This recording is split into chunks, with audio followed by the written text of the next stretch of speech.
We walked out of the restaurant together, my family and I, waiting for the valet to bring around our car. I held my mother's hand and I told her that I wasn't feeling well. I told her that I couldn't understand what was real and what was fake around me. She replied while making a face, "Don't think about these things, everything's fine." But I knew she was just as afraid as I was about me losing my mind. This was just an instance of what was a troubling time for me last year.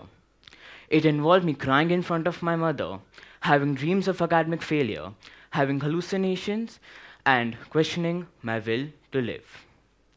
Now, you may wonder what may have caused a 14-year-old boy to think that way. Well, it was the effect of falling behind in a school project, and then coincidentally watching a web series about competitive exams, which instilled in me the fear of academic failure. This could just be one of the problems that teenagers face nowadays. During our teen years, we teenagers face several problems which unfortunately go unseen by many parents, just because we are too afraid to tell them, or sometimes they too can be part of the problem. While I was lucky enough to have parents who are willing to understand my problems, there are many who don't. An example of this was when a friend of mine was feeling very overwhelmed from all the studying, as she had taken too many subjects to begin with. Other than that, she tried her best to score good marks in examinations, but still wasn't appreciated by her parents, but rather given a blunt response and taunts.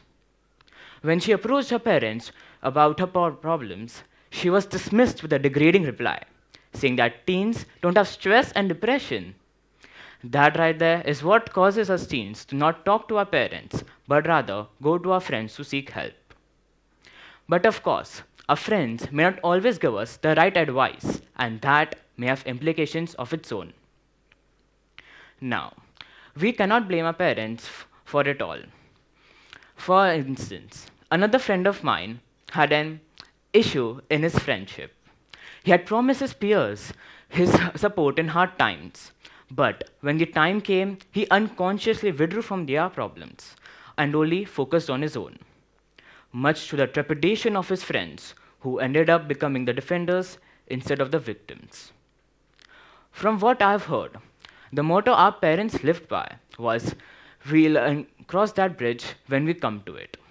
Our generation's motto, "I'll burn that bridge when I come to it," isn't exactly what our parents had in mind. I understand that teens in modern society don't need to cross physical hurdles such as vast expanses of land just to arrive at school. But we do have our own mental and emotional hurdles. While they may not be there, their negative impact is just as strong.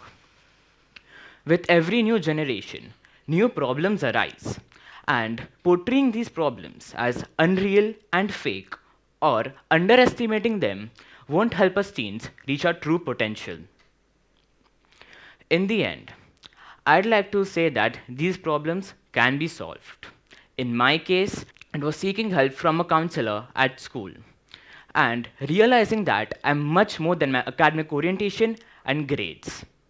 The solutions that well-wishers and parents can consider is providing therapy and giving us the right advice in tough situations, listening patiently and caring about our problems, and helping us realize that with time and effort, we are going to be all right.